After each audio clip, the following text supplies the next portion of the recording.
What if one boy's music could break through silence and shake an entire world of privilege? Stay with us to the end.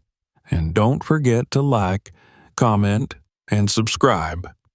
The iron gates of Belgrave Conservatory rose like monuments to privilege, their black steel twisted into patterns that looked less like decoration and more like barriers.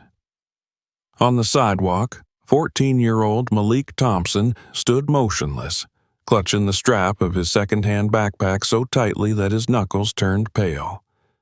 The gates felt heavier than anything he had ever carried, as if they were asking him the same question that everyone else already had. Do you really belong here? Behind those gates sprawled manicured courtyards, stone towers wrapped in ivy, and glass windows that reflected the sun like mirrors. Luxury cars lined the circular driveway, their polished surfaces gleaming under the early morning light. Malik's sneakers, scuffed from city sidewalks, looked almost out of place against the gleaming pavement. Around him, students streamed through the entrance, their laughter spilling into the air as they compared stories of summer trips to the Amalfi Coast, to Vienna, to private islands that Malik had only ever seen in magazines. He might as well have landed on a different planet. He thought about the words his mother, Angela, whispered to him that morning while straightening his collar before work. Your sound is your story. Make sure they hear it. She had said it firmly, like an order, though her tired eyes betrayed the weight of every extra shift she had worked to help him get here. He had nodded, lips pressed tight, as if the pressure in his chest could be silenced by sheer force. Now, standing at the gates, he realized those words were the only anchor keeping him from turning back. This was more than school. This was survival, dressed up in marble and chandeliers. His mother's sacrifices, the rent overdue, the old violin from Uncle Jalen that still sat in a case beneath his bed, it all led to this. Malik inhaled deeply, squared his shoulders, and stepped forward. Inside, the hallways gleamed with polished floors, marbled columns, and gold-lettered signs pointing toward classrooms. He felt the stares immediately, students looking him up and down, their gazes sharp and assessing. Some whispered as they passed. Malik kept his eyes ahead, each step louder in his ears than the chorus of judgments trailing behind him. Malik Thompson? The voice came from a man with warm eyes and locks tied neatly at the back of his head. He extended a hand. I'm Mr. Brooks' history faculty. Principal Duvall asked me to show you around relief spread through Malik's chest like air after drowning. He shook the teacher's hand. Thanks, sir. As they walked, Mr. Brooks spoke quietly, pointing out classrooms and lockers.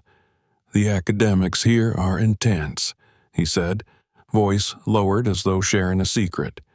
But the pressure doesn't just come from books. If you're not from the right circles, it's heavier. Malik nodded once. He didn't need it explained. He had spent most of his life fighting to be noticed, only to be doubted when he was.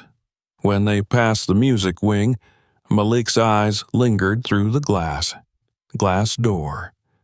A Steinway Grand sat under golden light, its polished surface reflecting the chandelier above. The sight tugged at something buried deep in his chest. You play, Malik? Mr. Brooks asked casually. The response slipped out automatically. Nah. It was easier than explaining the years spent practicing in their cramped apartment, balancing sheet music on milk crates, tuning an old violin with a cracked bridge, easier than talking about Uncle Jalen, whose hands never played again after the accident, who taught Malik to play by ear instead of by book. Malik hadn't touched the violin in almost a year, not since Jalen died.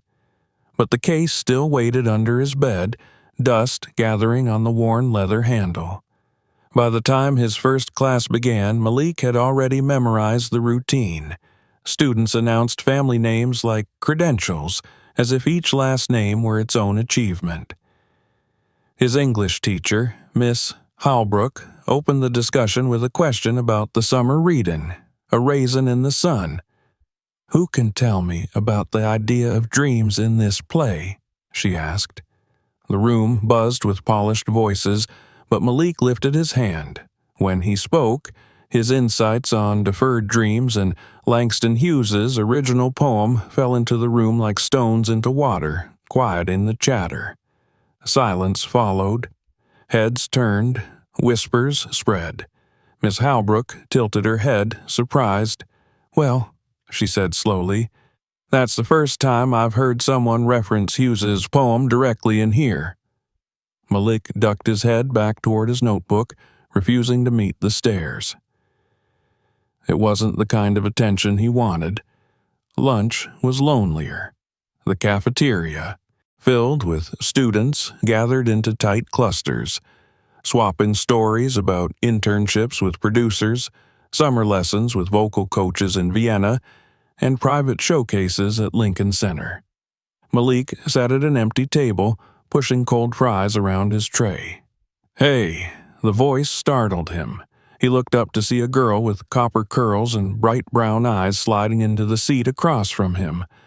"I'm Zoe Carter," she said with a quick smile. "You crushed that lit discussion." Malik blinked. "Thanks. I'm Malik, I know," she replied, her grin widening. "New faces don't exactly blend in here, especially ones that don't sound like everybody else." For the first time that day, Malik let himself smile, just a little. The next morning, his stomach sank when he read his schedule. First period, Advanced Music Theory, instructor, M. Calloway. He had already overheard rumors in the hallway. Miss Calloway was a perfectionist, cold as the piano keys she ruled over. They said she once reduced a freshman to tears for playing a B instead of a B-flat. The music room looked more like a cathedral than a classroom. Gold chandeliers overhead, velvet curtains at the windows, and rows of polished chairs facing the piano. Malik chose the seat farthest from the instrument, keeping his head low. When Miss Calloway entered, the air shifted. Tall, pale, with silver blonde hair pulled into a tight bun, she walked as if the floor existed only to support her. Her voice cut through the silence. "Welcome. This is not a class for hobbyists or hopefuls. I expect skill, discipline, and foundation."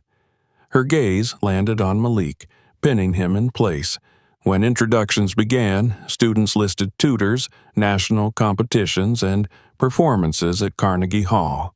Malik waited until last. "Malik Thompson. I'm new." "And your training?" Miss Calloway arched an eyebrow. "Self-taught." Her lips twitched as though suppressing a laugh. "Of course." From the back, someone muttered, "Probably all TikTok beats."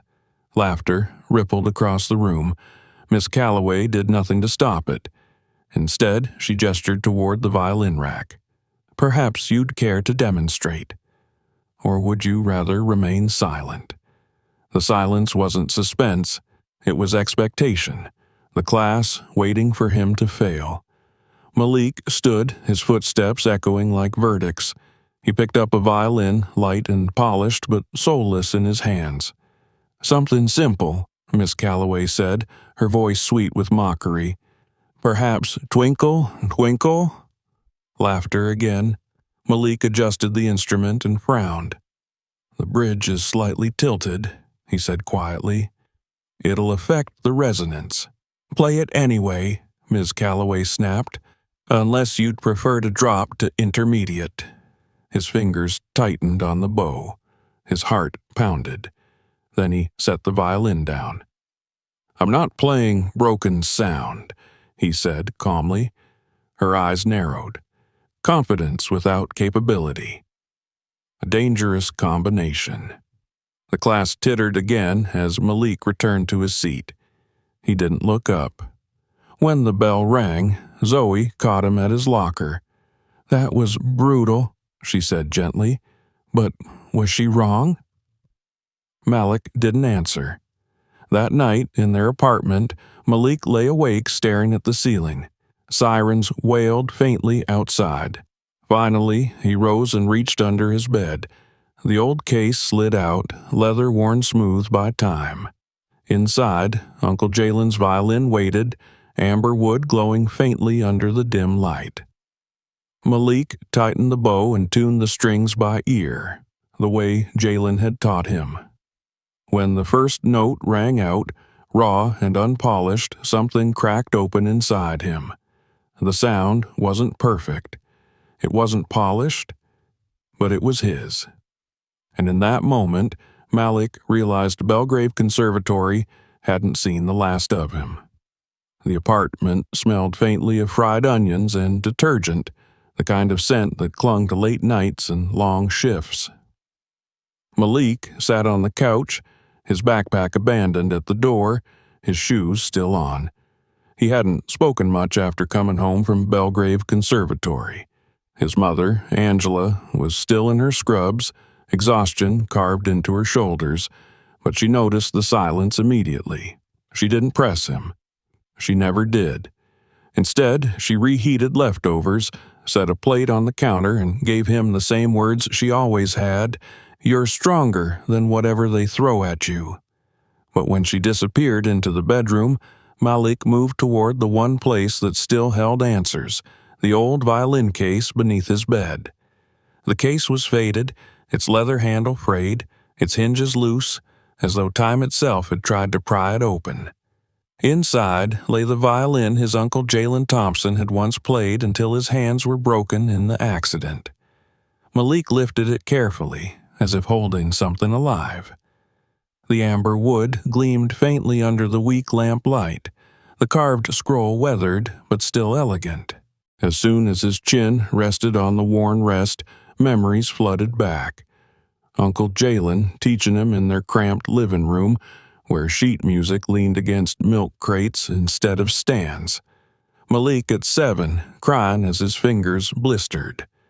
Jalen's warm laugh as he said, "That's just your skin learning how to fight back." Malik at 10, crying again because the blisters had hardened into calluses and no longer hurt. The quiet evenings when his uncle taught him to tune by ear, insisting, "Books can teach notes. Ears teach truth." Now Jalen was gone, buried months earlier after his body finally surrendered to injuries he had carried too long, and Malik hadn't played since, until now. The bow trembled in his hand as he drew it across the strings. The sound was raw, uneven, a little jagged, but it was his. It filled the room, bouncing off cracked walls, vibrating through the silence that had weighed heavy on him for too long. He played scales, then fragments of pieces Jalen once hummed, then something else, something his uncle had never written down, something that lived only in Malik's chest. He let the notes spill out. Frustration, grief, longing. The violin didn't just make sound. It gave shape to everything he hadn't said out loud. When he finally lowered the bow, he noticed his mother leaning in the doorway, still in her work uniform, eyes glistening. She didn't speak at first. Then, quietly, "You sound like Jalen." Malik swallowed, throat tight, and simply nodded. The next day at school, the weight of yesterday's humiliation still clung to him.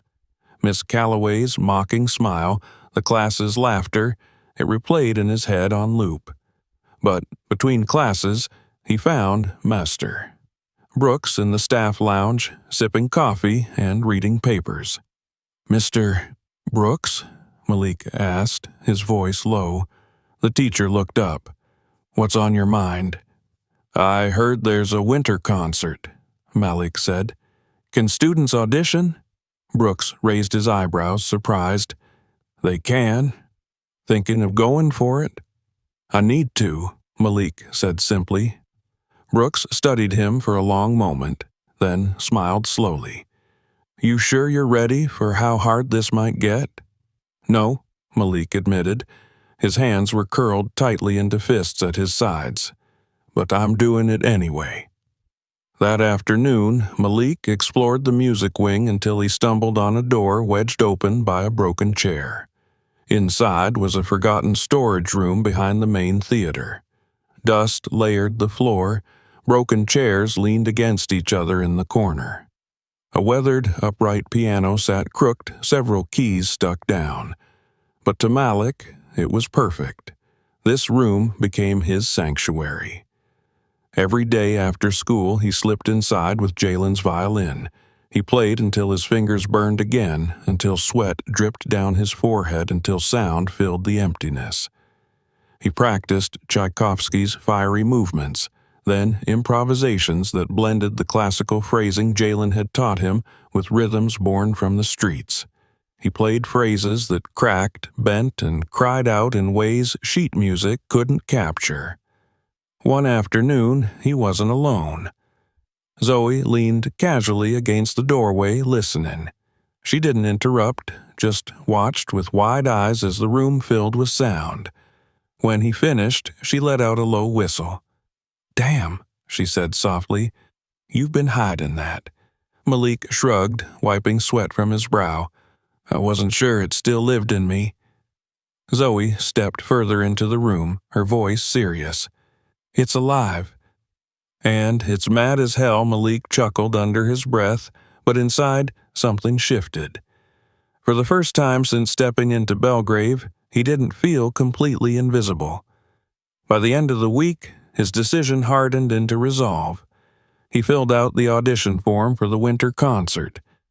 His handwriting looked almost defiant on the page, each letter declaring what his voice had already begun to say. "I belong here, and they will hear me." When he slipped the form into the box outside the music office, his hands shook, not from fear, but from anticipation.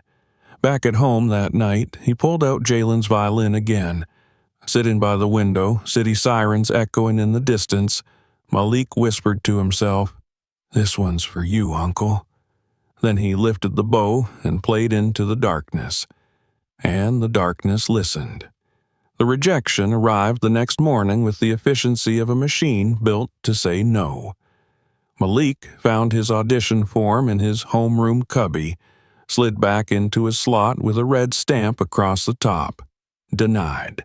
No explanation, no initials, just a single word that tried to make all the others, effort, hours, hope, disappear. He stared at it long enough for the page to blur. The bell rang. Chairs scraped. Conversations swelled around him and then faded as if he were underwater. He folded the paper once, then again, until the red word was a thin, hard vein in his fist. By the time he reached advanced music theory, the numbness had curdled into something sharper.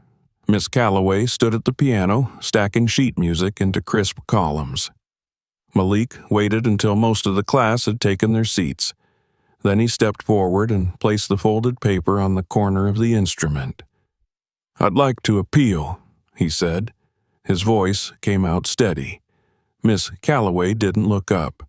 "There are no appeals," she replied, turning another page. "Is there a rule about grade level?" "There are standards," she said, as if the word itself were a wall. "Standards you cannot meet yet. The winter program is for advanced players. Seniors, mostly, players with credible training. I asked if there was a rule." She lifted her gaze at last, the glint in her eyes cold and precise. "The selection committee is final." "Who's the committee?" "I am." A rustle went through the room. Somewhere in the back, someone chuckled under their breath. Malik felt the old heat climb his neck. Shame, anger, the electric mixture that could burn you if you didn't direct it. He placed both hands flat on the piano and leaned in just enough to make her see that he wasn't going to shrink. "I want the chance to play," he said. "And I want the chance to curate excellence," she replied. "We don't always get what we want." He didn't trust himself to answer. He turned and walked out before the bell released anyone else. In the hallway, he pressed his spine to the cool tile and let his fists loosen. He could hear the class through the door, wooden chairs, a scale rising politely, falling politely, every sound in tune, every silence approved. That afternoon, he didn't go to the storage room. He went home. Angela was tying her hair into a scarf when he came in, another evening shift, another 12 hours traded for rent and groceries. She saw his face and stopped. What happened? They rejected me, he said. No reason, just denied. He held out the crumpled form. Calloway runs the whole thing. Angela read the stamp, then looked back at her son. Her eyes didn't flash. They focused. Is there a policy? I asked. She called it standards. Angela folded the paper carefully, smoothing the creases he had made. Get your shoes back on. Mom, you have work. Get your shoes. We're going to the school. They were back at Belgrave Conservatory in 20 minutes. The sun was low enough to turn the stone walls bronze. A receptionist at the administrative wing tried a practiced smile. Do you have an appointment with Principal Duval? No, Angela said. We have a problem. They waited under the eyes of donors smiling from framed photographs. When the office door opened, Principal Duval appeared with a stack of folders pressed to his chest.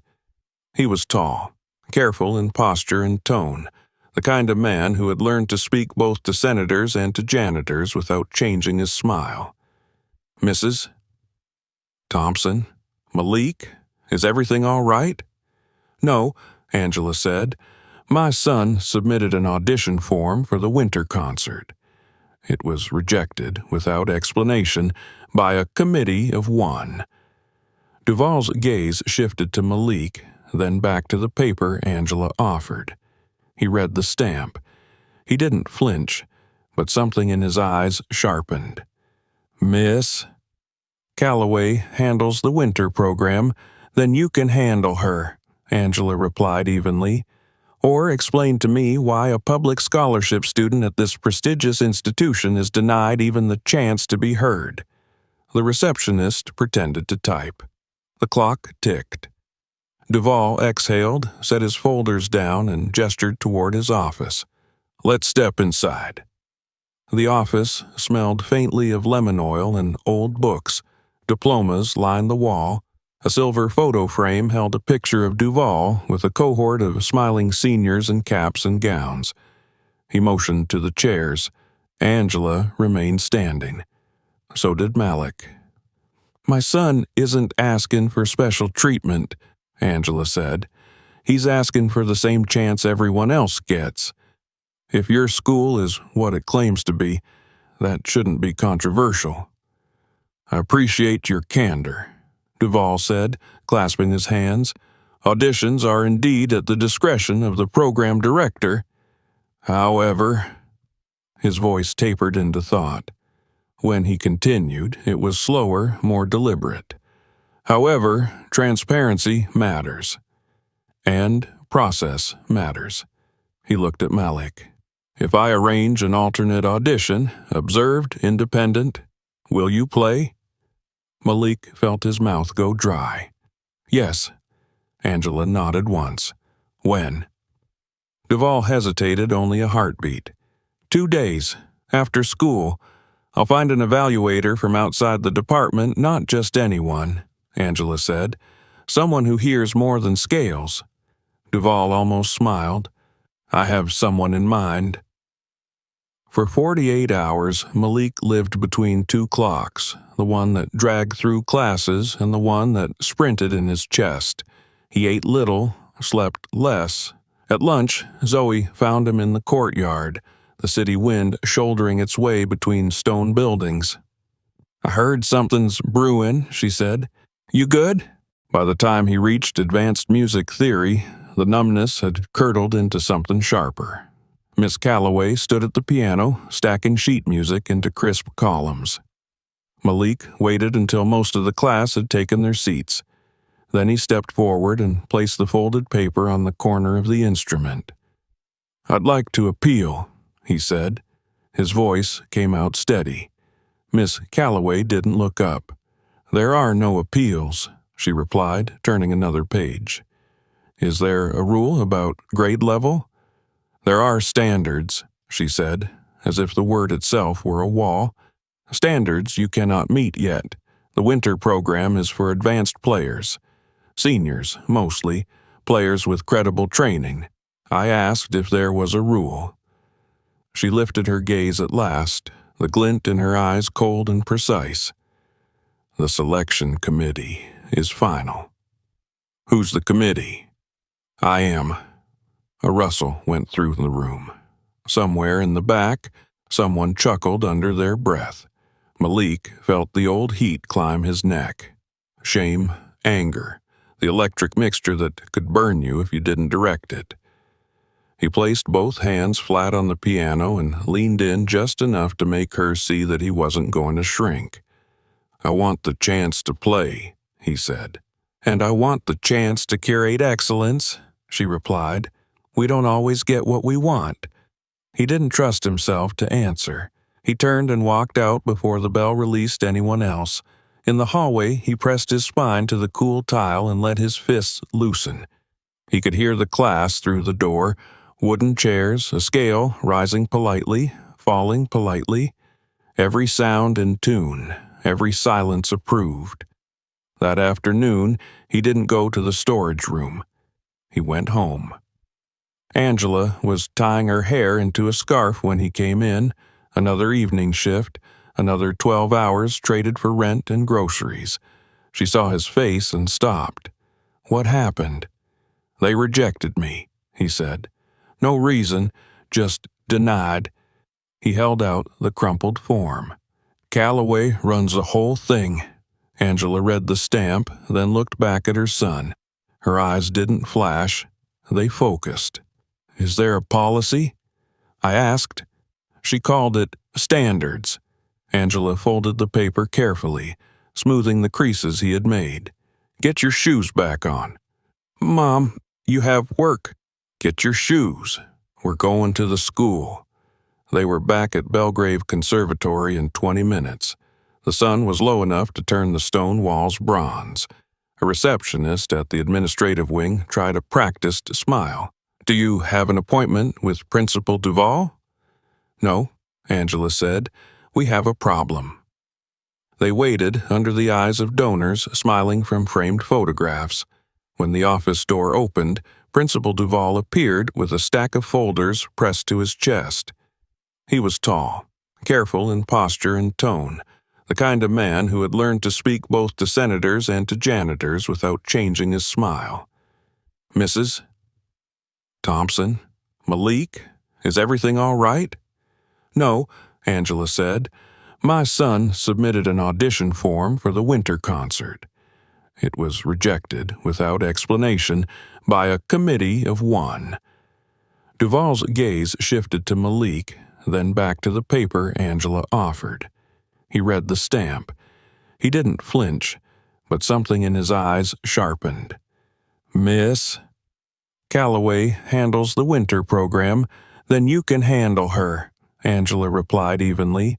"Or explain to me why a public scholarship student at this prestigious institution is denied even the chance to be heard." The receptionist pretended to type. The clock ticked. Duval exhaled, set his folders down, and gestured toward his office. "Let's step inside." The office smelled faintly of lemon oil and old books. Diplomas lined the wall. A silver photo frame held a picture of Duval with a cohort of smiling seniors in caps and gowns. He motioned to the chairs. Angela remained standing. So did Malik.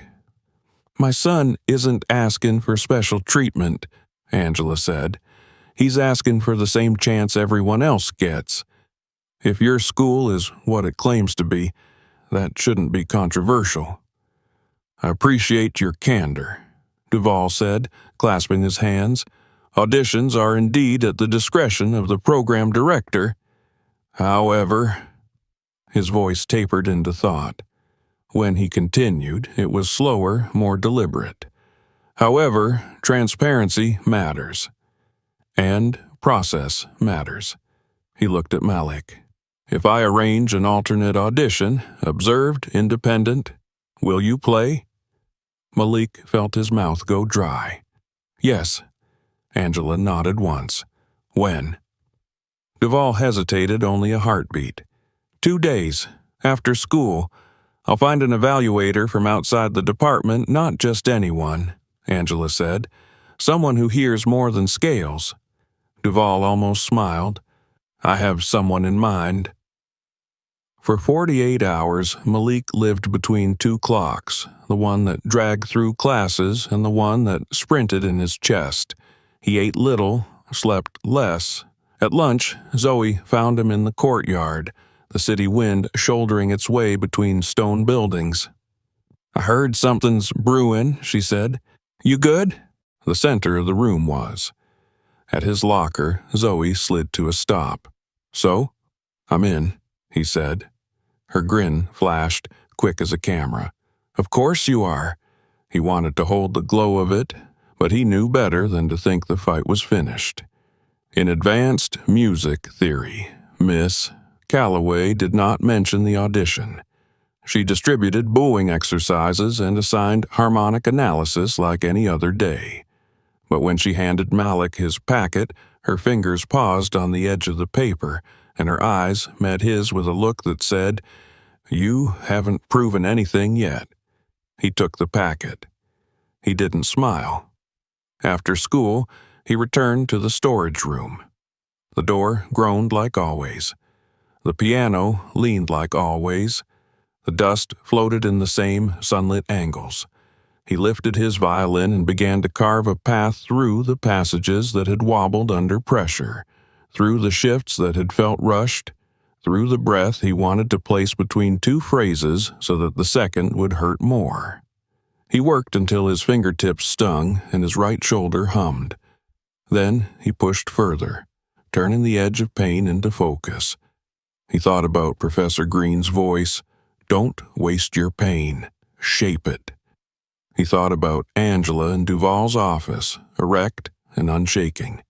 He thought about Jalen, about the way his uncle would pat the worn cushion of the couch and say, Again, little man, the truth needs more than one pass. When he finally lowered the bow, the hallway outside the door was already humming with evening custodial carts. He packed the violin and slipped out. In the corridor, mister. Brooks appeared, as if he'd been listening for the silence that signaled Malik was done. You look like you left it all on the floor, Brooks said. I'm going to need a bigger floor, Malik answered, and surprised himself with a thin smile. Brooks chuckled. Word is you've got a slot. Word travels. Good word should, Brooks said, then quieter. Proud of you. Malik nodded, the words cutting clean lines in his chest. Thanks. He stepped into the winter air, feeling less like a visitor, and more like someone who had signed his name in this place with sound. Still, as he walked past the auditorium doors, he knew the hardest part hadn't happened yet. Auditions were one thing. Standing under lights, with a room full of money and judgment waiting to see if you were a mistake, that was another. On the bus home, he pressed his forehead to the window and watched the city slide by. Storefronts yawning into evening, parents tugging toddlers across crosswalks, a man in a delivery jacket jogging to beat the red. He thought about all the hands he carried inside his own, Angela's, Jalen's, the kids outside his building who banged rhythms on table edges and could keep time without a clock. He thought about how a stage could make a person small or turn them into a lighthouse. At home, Angela was at the stove, stirring a pot that smelled like garlic and patience. She turned when he came in, and he didn't need to say anything. She saw it on him. When? She asked, already reaching for the good plates they almost never used. 3 weeks, he said. She set the plates down gently, as if they were part of the instrument.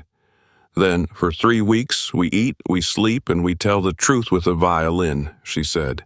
Everything else can stand in line. He laughed, the sound coming out easier than it had in days.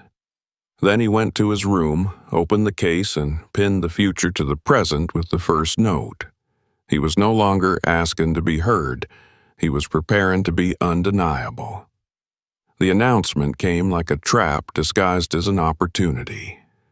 Malik had just settled into his seat in advanced music theory when Ms. Calloway swept to the front of the room, her heels clicking against the floor like a metronome of judgment. "Since the winter program has been adjusted," she began, "we'll be adding a special duet to open the concert. Mr. Carter Vale will partner with Mr.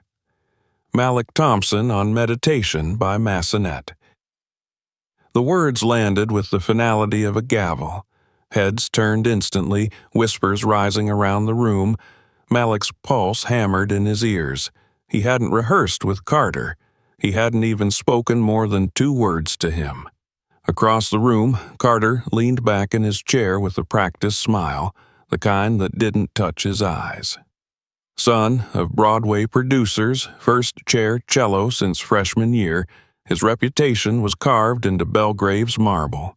For him, music wasn't a struggle. It was inheritance.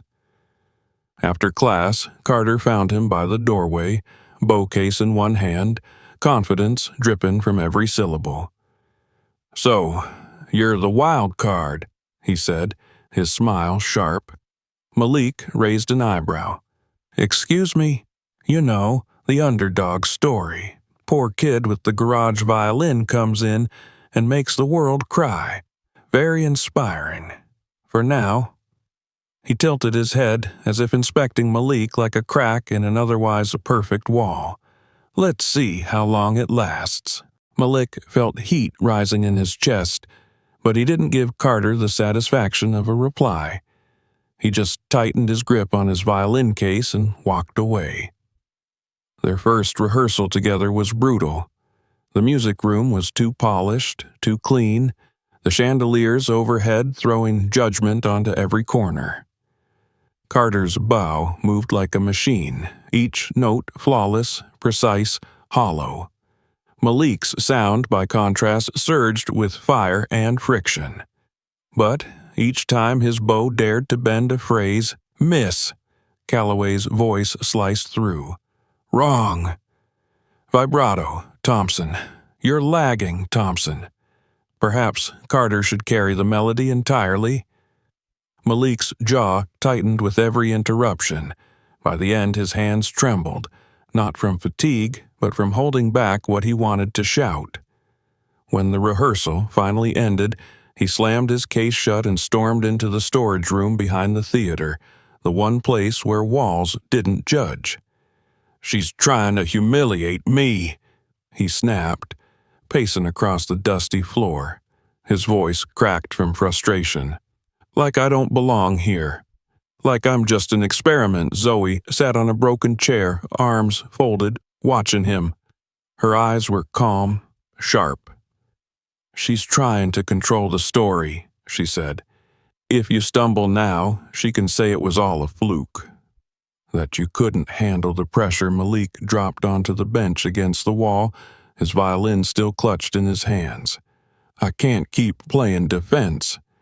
Every time I touch the strings, I hear her voice in my head telling me it's wrong." "Then stop," Zoe said simply. He looked up at her, frowning. "Stop what?" "Stop playing defense. Own the stage. Turn the duet into a declaration. Make them hear you, not her." Her words hit him like a spark to dry wood. He stared down at the violin, Jalen's violin, and felt something shift. That night, he spread out the sheet music on his desk. He didn't change the notes. He changed the story. He bent phrases like whispers, let pauses stretch until they ached, layered breath into places where silence carried more weight than sound. He built a new dialogue into the duet, one where his voice wouldn't just fit, it would challenge. When the next rehearsal began, Carter shot him a smug look, expecting him to falter.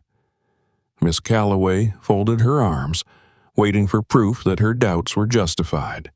Malik lifted his violin, steadied his breath, and began. The opening was faithful, obedient to the page.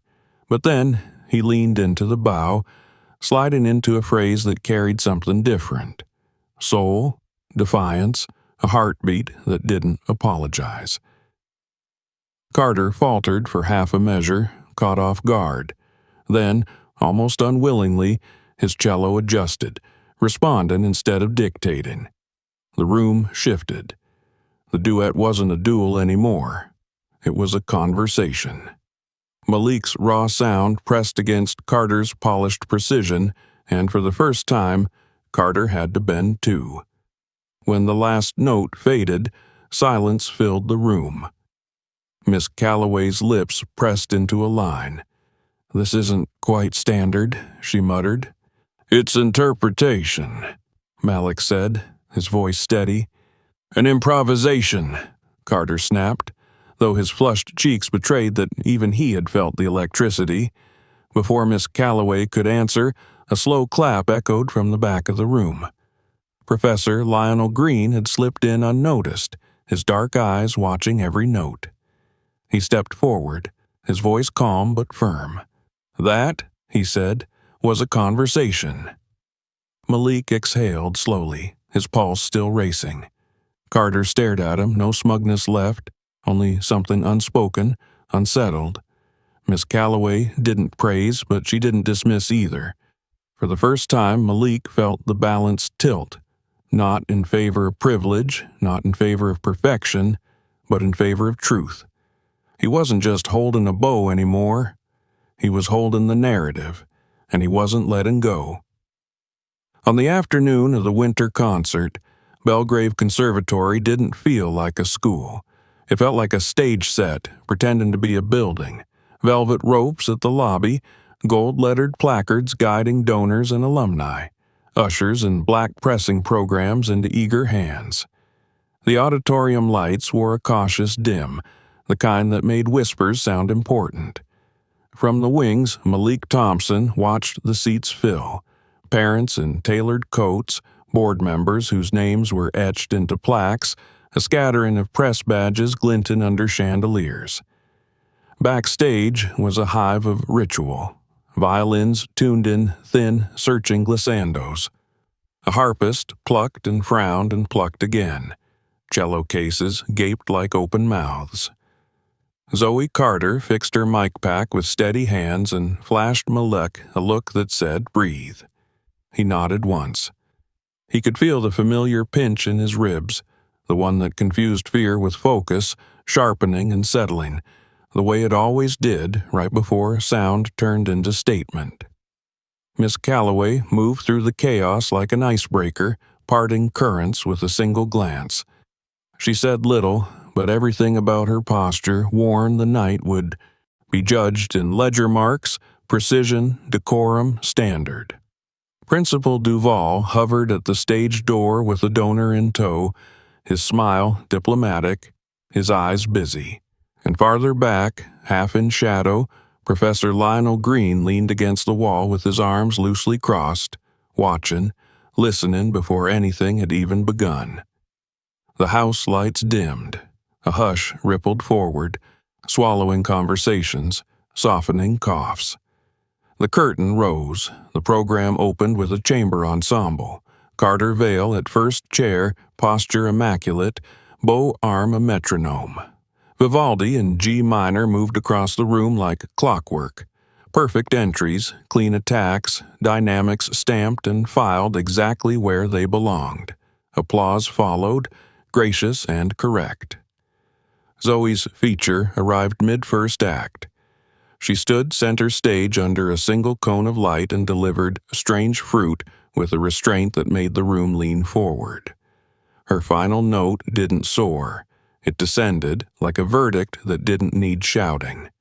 When the sound odd, no one clapped for a full heartbeat, as if afraid of stepping on a name. Then the audience rose in a staggered wave, and Zoe's eyes found Malik in the wings. He pressed a fist gently to his chest. She smiled like a promise. Between numbers, Malik flexed his right hand, then his left, feeling for heat, for steadiness.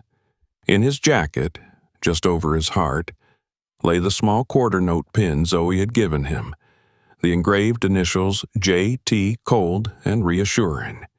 In his case, wrapped in cloth soft from years of use, waited the violin his Uncle Jalin had tuned by ear, repaired by hand, and played until he couldn't.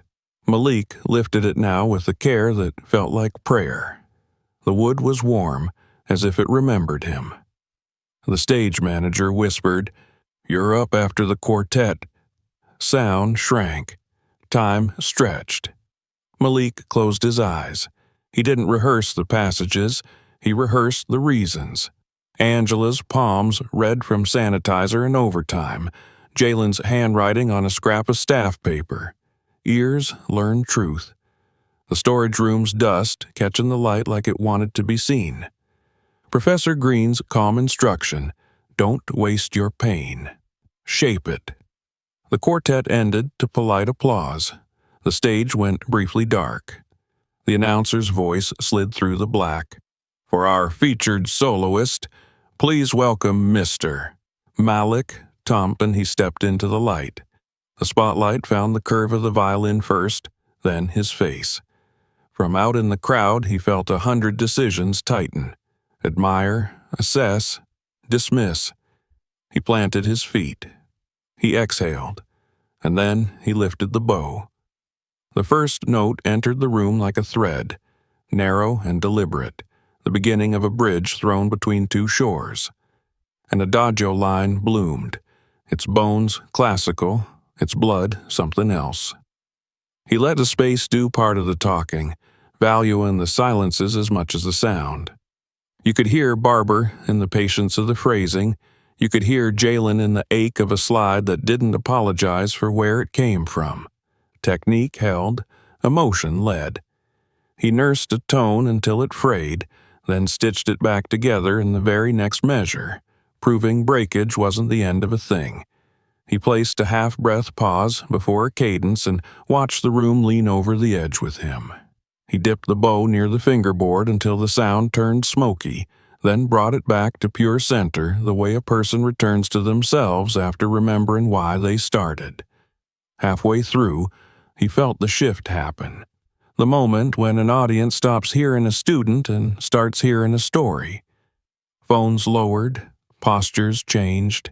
Even Miss Calloway at the wing surrendered an inch of lean, as if dragged closer by an impulse she would never admit. When the bridge arrived, he did not launch. He gathered.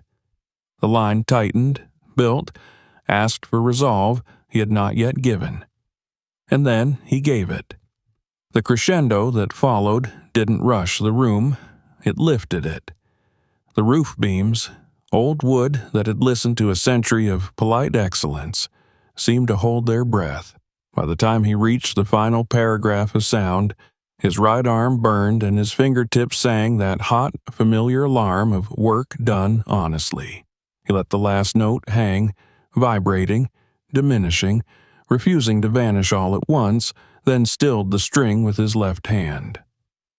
Silence, the good kind, the rare kind, took the stage. And then the auditorium broke. Applause erupted like someone had opened a door against a pressurized room. People rose in sections and then all at once, seats shuffling, programs dropping, shouts folding into the thunder of hands. Donors stood, students stood, Zoe stood with both hands to her mouth, laughing and almost crying. Professor Green didn't just clap.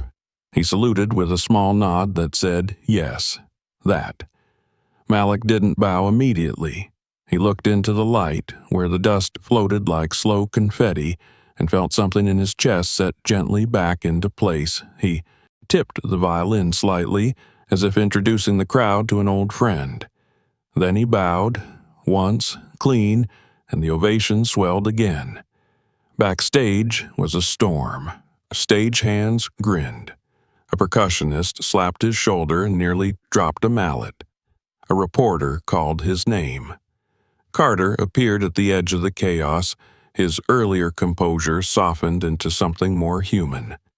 That was, he trailed off, searching. You turned the violin into a voice. Malik nodded, accepting the olive branch without needing it to be more. Miss Calloway arrived last, her heels loud, her face careful. For a moment she simply studied him, as if hearing an echo she couldn't place on a page. I underestimated you, she said at last, each word chosen like a note in a tight measure. No, Malik answered, calm as his cadence. You just never looked close enough. She blinked once, surprised maybe, or adjusting, and moved on without rebuttal. Principal Duval and Professor Green found him near the curtain. Duval's voice had lost its brochure polish. The board was watching, he said quietly. They're talking about something permanent. Green's eyes warmed. A name carries more than letters, he said. If we attach one to a door, we should make sure it opens for the right people. Malik swallowed, throat tight. My uncle taught me to open doors we weren't invited through, he said. If there's a way to make that the point, I'm in. Duval nodded. We'll meet next week. That night, the concert emptied into winter streets, and Belgrave's stone chilled back to neutral. Photos went up, posts multiplied. Rumors made their favorite truth. A kid with a beat-up violin made a room of polish remember what music is for. But Malik didn't chase the noise. He went home with Angela, who set the program on the kitchen table like a trophy and warmed leftover soup like it was celebration. They ate without ceremony, as if restoring strength were part of the performance. In the days that followed, the story grew legs. An op-ed mentioned the solo in the context of access and gatekeeping. Alumni wrote to the school about stronger pipelines. A check arrived addressed to the principal with, "For the kids who play by ear," scrawled in the memo line. Duval moved quickly, meetings piling into more meetings until the proposal became a plan. A scholarship and community program seeded in partnership with the conservatory focused on instruction, instruments, and the simple, radical act of listening. They named it the Elijah J. Thompson Youth Strings Initiative. Malik asked for three things: that tuition never be the first sentence, that audition rooms never be gate-kept by one person, and that the program include neighborhood rec centers as satellite classrooms, not just Belgrave's glossy spaces. Green backed him without hedging. Duval secured board votes with the kind of finesse that looked easy only from the outside. Even Miss Calloway, when asked to advise on curriculum, said nothing for a long moment and then added her name to the committee. Spring came early to the city that year. On a soft Saturday morning, Malik stood in a gymnasium that smelled of wood polish and hope. Folding chairs formed uneven rows.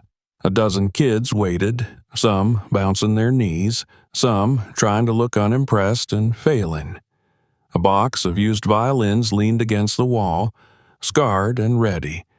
In the front row, a girl in oversized headphones stared at him with a squint that said, "Prove it." "Who wants to learn to play?" Malik asked, setting Jalen's violin down on the table like a promise. Every hand went up. Not tentatively, not one by one, all at once. He moved through the room, fitting shoulder rests, showing how to hold the bow without strangling it, telling jokes that were corny but worked.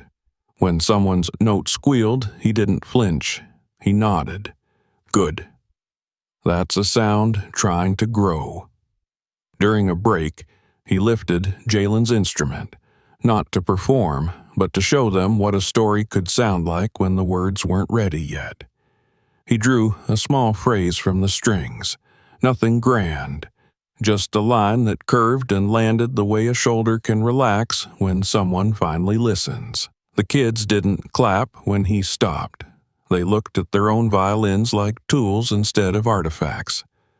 Word spread. A second site opened at a church basement, then a third in a community center near the river. Belgrave students volunteered, some to give back, some to learn what they hadn't been taught.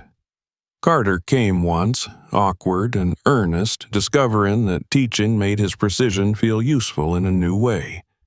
Zoe sang with a cluster of kids who couldn't find pitch yet, but could find pulse every time Professor. Green sat in a plastic chair at the back, eyebrows lifted, asking questions that started with "what if?" and ended with infrastructure. One evening, after a long beginner's class, Malik stood outside, case in hand, the sky rinsed clean by a recent rain. He watched a boy about 10 trudge toward the exit, violin hugged tight like a small life preserver. The kid stopped, looked up, and said, "I get scared when I play." "Good," Malik said, crouching to meet his eyes. "That means your voice matters." The boy nodded like he would try again tomorrow and sprinted off to a waiting bus.